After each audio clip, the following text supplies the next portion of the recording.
हरि ओम। भक्ति भाव से सभी धर्मानुरागी भक्तों को प्रणाम। आज से हम भक्तमाल कथा के आधार पर कुछ भक्त चरित्रों का श्रवण चिंतन करेंगे।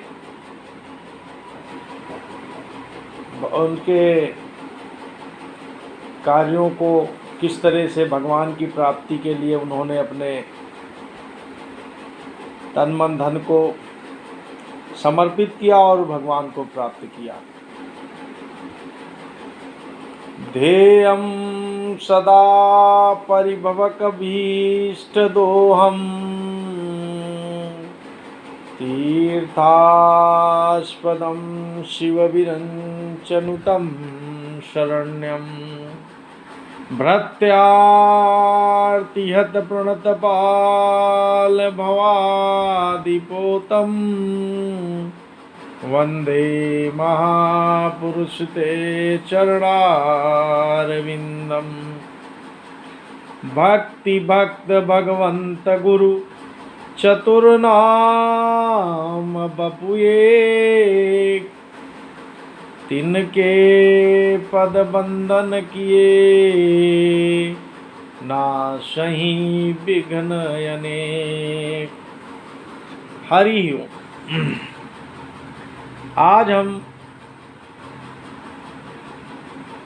परम भक्ता कर्माबाई के चरित्र के बारे में श्रवण करें। कर्माबाई परम भक्ता हैं और वो जगन्नाथपुरी धाम में निवास करती हैं।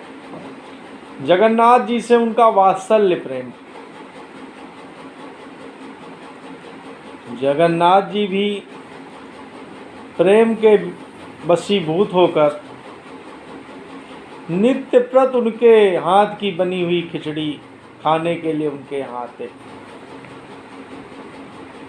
कर्माबाई का नियम है कि प्रातः काल सबसे पहले उठकर वो वात्सल्य प्रेम से भगवान के भोग के लिए खिचड़ी तैयार कर देती हैं, क्योंकि प्रभु को सुबह जल्दी से खिचड़ी बना दे, नहीं तो उनको भूख लग रही होगी, उनको क्षुधा सता रही। तो वो कोई स्नान या कोई इस तरह का कोई आचार विचार का कोई भेद न करते हुए सुबह सबसे पहले उठकर वो शीघ्रता से खिचड़ी बनाती हैं और जगन्नाथ जी नित्य प्रति आकर उसका भोग लगाते और आनंद लेते। एक दिन कर्माबाई जी के यहाँ एक संत पधारे। संत ने देखा कि कर्माबाई बिना स्नान के, बिना कुछ नियम व्रत के खिचड़ी का भोग लगा के भगवान को पवा रही हैं।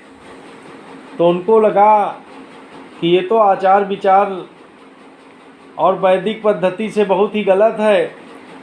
तो उन्होंने कर्माबाई से कहा कि सुबह स्नान वगैरह करके भगवान के लिए भोग तैयार किया करो। कर्माबाई को भी लगा कि हमसे कुछ भूल हो रही है, कुछ त्रुटि हो रही है।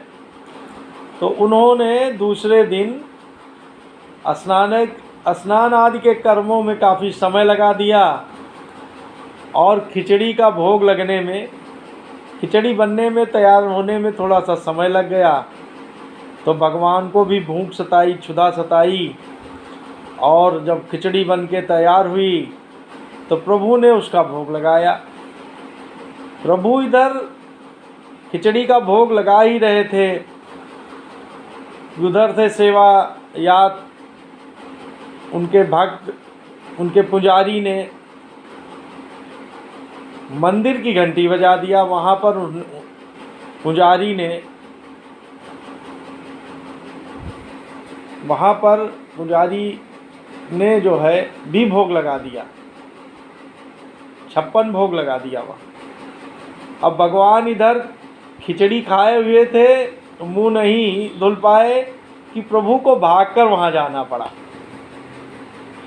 अब प्रभु भाग कर गए वहाँ, तो पुजारी ने देखा तो इनके मुंह में खिचड़ी लगी हुई थी। पुजारी भी भगवान का बड़ा भक्त था। पुजारी ने बहुत सहजता से प्रभु से पूछा कि प्रभु अब ये खिचड़ी मुंह में आपके लगी हुई है। तो प्रभु ने उसके सरलता पूछे हुए प्रश्न का प्रभु ने भी बड़ी सरलता से उत्तर दिया कि मैं कर्मा बाई के यहाँ नित्य सुबह खिचड़ी का भोग लगाने जाता, मगर वहाँ एक संत जी पधारे। उन्होंने कर्मा बाई को कुछ नियम बताए।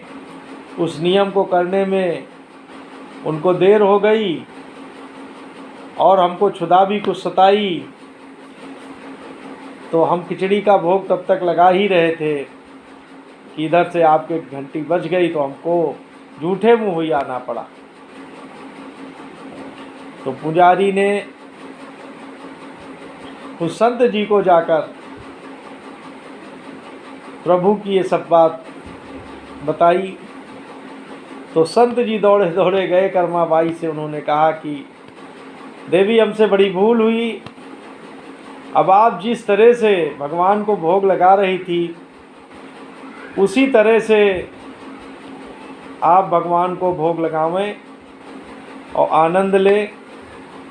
कर्मा बाई भगवान की खिचड़ी सेवा कर कर परम धाम को गई और आज भी उसकी यश कीर्ति संसार में गाई जा रही। आज भी सुबह जगन्नाथ जी को खिचड़ी का ही भोग लगाया जाता। बोलो जगन्नाथ स्वामी की जय। जगन्नाथ जी के भात को जगत पसारे हाथ। हम जगन्नाथ जी से प्रार्थना करते हैं कि हम सभी भक्तों के अंदर भी भक्ति का भाव परिपूर्ण करें और हम लोगों को भी कर्मा बाई की तरह ही आनंद और सेवा का मौका दें। बोलो जगन्नाथ स्वामी की जय।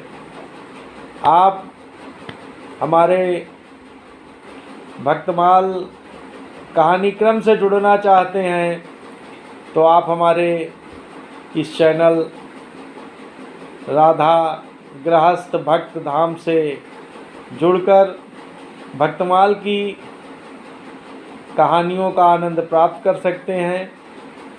और सुझाव और सलाह के लिए संपर्क के लिए आप हमारे मोबाइल नंबर 94 522 30 428 व्हाट्सएप नंबर से संपर्क कर सकते हैं। धन्यवाद। जय श्री कृष्णा। जय जगन्नाथ। जय जगन्नाथ।